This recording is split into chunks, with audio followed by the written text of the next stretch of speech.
सोलापूर विधानसभा या निवडणुकीसाठी MIMचे all India Majlis इन्कलाब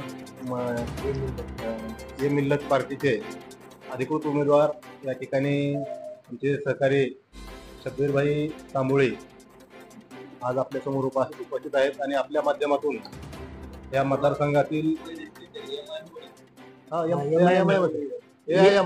AIMIM all India Majlis इन्कलाब मिल्लत AIMIM या पक्षाचे अधिकृत उमेदवार म्हणून आमचे सहकारी शब्बीरभाई तांबोळे हे या ठिकाणी निवडणूक लढवत आहेत आणि ही निवडणूक लढवण्याचा त्याचा जो मानस आहे त्याचं कारण असं की या मतदारसंघातून आतापर्यंत जे काही आमदार निवडून गेले त्या आमदारांनी या मतदारसंघाकडे दुर्लक्ष केलेलं आहे, मतदारसंघातील लोकांच्या समस्या सोडवण्याकडे दुर्लक्ष केलेलं आहे आणि त्यामुळं एक महाराष्ट्रातलं आणि भारतातलं प्रमुख तीर्थक्षेत्र असतानाही या ठिकाणी आपण बघतोय की कुठल्याच पद्धतीची सुविधा किंवा लोकांच्या अडीअडचणी सोडवण्याकडे त्यांनी दिलेलं नाही. दुसऱ्या बाजूला शिर्डीचं देवस्थान असेल, बालाजी देवस्थान असेल, त्या तुल्यबळ असं असतानाही या ठिकाणी त्यांनी फक्त आपला पक्षाचा आणि आपला स्वार्थ या पुढे त्यांनी या लोकांनी निवडून गेलेल्या लोकप्रतिनिधी कधी लक्ष दिलं नाही आणि ही जाणीव ठेवून सर्वसामान्य शेतकरी शेतमजूर कुटुंबातील असलेले आमचे सहकारी शब्बीरभाई तांबोळे हे जे की गेल्या 40-45 वर्षापासून सामाजिक क्षेत्रामध्ये या आपल्या परिसरामध्ये कार्यरत आहेत आणि त्यांनी मनावर घेतलं की आपल्याला या खऱ्या अर्थानं सर्वसामान्य जनतेला न्याय देण्यासाठी आपण या ठिकाणी ही निवडणूक लढवायची आहे आणि त्यासाठी बहुजन समाज पार्टीच्या माध्यमातून असेल किंवा इतर संघटनेच्या माध्यमातून सातत्याने त्यांचा जनसंपर्क हा राहिलेला आहे आणि अशा पद्धतीनं आज जे काही आपल्याकडं उमेदवार आहेत या बाकीच्या उमेदवारांचा फक्त घराणेशाही आणि भांडवलशाही या बळावर त्यांनी मतं मागण्यासाठी आपल्याकडे येत आहेत, परंतु निवडून गेल्यानंतर काय करणार आहेत हा अनुभव आजपर्यंत आपण 50-60 वर्षामध्ये अनुभवलेला आहे आणि त्यामुळे सर्वसामान्य कुटुंबातील सर्व प्रश्नाची जाण असणारा मजुराची, शेतकऱ्याची समस्या, विद्यार्थ्याच्या अडचणी, बेरोजगाराच्या काही अडचणी समस्या आहेत त्या सोडवण्याचा ध्यास मनाशी बाळगून आमचे शब्बीरभाई या ठिकाणी उभा आहेत.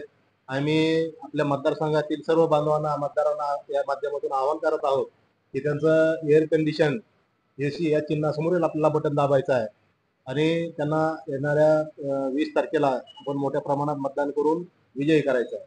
कारण आपण बघतोय पैशाच्या बळावर जे काही निवडणुका महाराष्ट्रातल्या काही मोजक्या मतदारसंघामध्ये जो पैशाचा महापूर चालतो तो आपल्या मतदारसंघामध्ये चालतो आणि हे पैशाच्या बळावर निवडून गेलेले लोक ते पैसा कसा काढायचा त्या उद्योगाच्या मागे लागलेले असल्यामुळं आज आपण बघतोय की निवडणुका महाग झाल्या आणि त्यामुळं मेन महागाई वाढण्याचं कारणच ते आहे.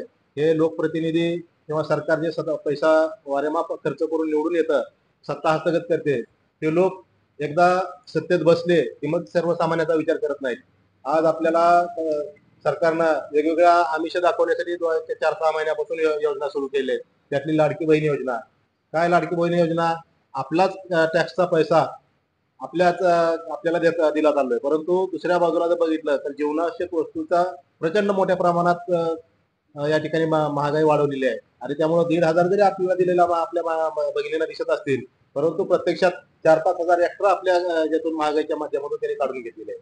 प्रत्येक वस्तूच्या पाठीमागे भाव वाढवलेला आहे आणि त्यामुळं बेरोजगारीचा प्रश्न आहे, महागाईचा प्रश्न आहे, या सोडवण्यासाठी आमचे शब्बीरभाई या ठिकाणी सक्षम आणि खंबीरपणे उभा आहेत.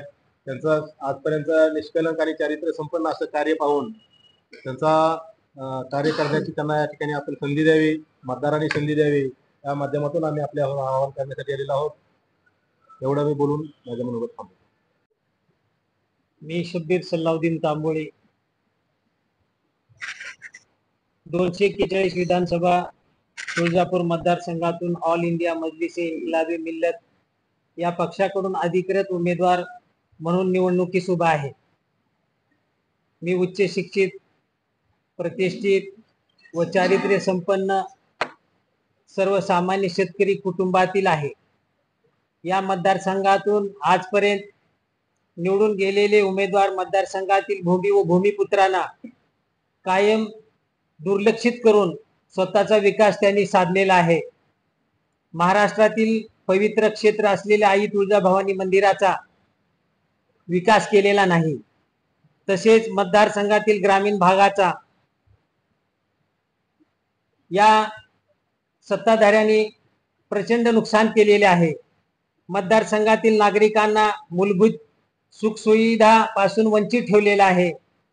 आजपर्यंत आपण दिलेले उमेदवार, आमदार, खासदार हे बीजेपी आणि काँग्रेसचे आहेत. म्हणून तुळजापूर मतदारसंघातील सर्वांगीण विकास, बेरोजगारी हटवण्यासाठी, मोठ्या प्रमाणात औद्योगिकीकरण करण्यासाठी मी प्रयत्न करणार आहे. शेतकऱ्यांचे, शेतमजूर, कष्टकरी, कामगार, महिला, बेरोजगार, व्यापारी सर्वांचे प्रश्न सोडवण्यासाठी मी कटिबद्ध राहीन. शेतमालास योग्य हमी भाव मिळवून देईन. मराठा, मुस्लिम, धनगर, ओबीसी, एससी संविधानिक चौकटीत आरक्षण बसवण्याचा प्रयत्न करीन. शेतकरी, शेतमजुरांना, कामगारांना समान अर्थसहाय्य, शासकीय योजनांचा लाभ मिळवून देण्याचा कायदा करण्याचा प्रयत्न करेन. मतदार बंधू भगिनींनो, माझे निवडणूक चिन्ह एअर कंडिशनर चिन्हासमोरील 4 नंबरचे बटन दाबून प्रचंड मताने विजय करावे, ही सर्वांना माझी नम्र विनंती आहे.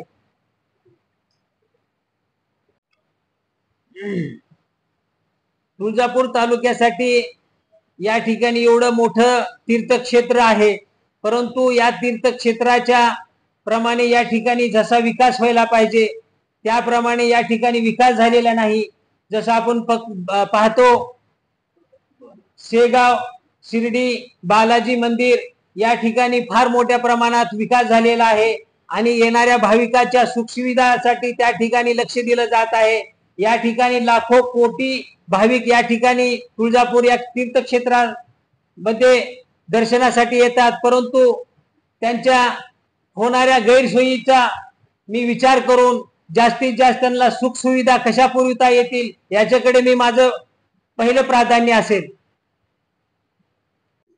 तसेच माझ्यासोबत बीएसपीचे सर्व पदाधिकारी आहेत आणि ते मला अहोरात्र माझ्यासोबत राहून मला सहकार्य करत आहेत आणि त्यांची भूमिका सर्वसामान्य कुटुंबातील जर या ठिकाणी आमदार म्हणून निवडून गेले तर ते सर्वांचा सर्वांगीण विकास करतील, सर्वांकडे लक्ष देतील असे त्यांचाही विचार आहे. आणि याच बरोबर आज आपण पाहत आहोत, सर्वसामान्य गोरगरीब जे लोक आहेत त्यांच्या मुलांना शिक्षण घेणे फार कठीण झालेले आहे. कारण हे शिक्षणाची जी ध्रुव आहे हे खाजगीकरणाकडे चाललेली आहे. तर मी त्यासाठी रोखण्याचा प्रयत्न करीन. नगर परिषद असतील, जिल्हा परिषद असतील, या शाळांना चांगल्या प्रकारे दर्जा देऊन सर्वसामान्य कुटुंबातील विद्यार्थ्यांना मोफत आणि सुखसुविधेचे शिक्षण कसे देता येईल याच्याकडे माझे जास्तीत जास्त लक्ष असेल. तसेच आज आपण पाहतो की एवढे मोठे तीर्थक्षेत्र तुळजापूर असताना या ठिकाणी रेल्वेची सुखसुविधा नाही, परंतु आज जमीन संपादन न केल्यामुळे आज या ठिकाणी त्या लोकांना मावेजा न मिळाल्यामुळे काम बऱ्याच वर्षापासून रखडलेलं आहे.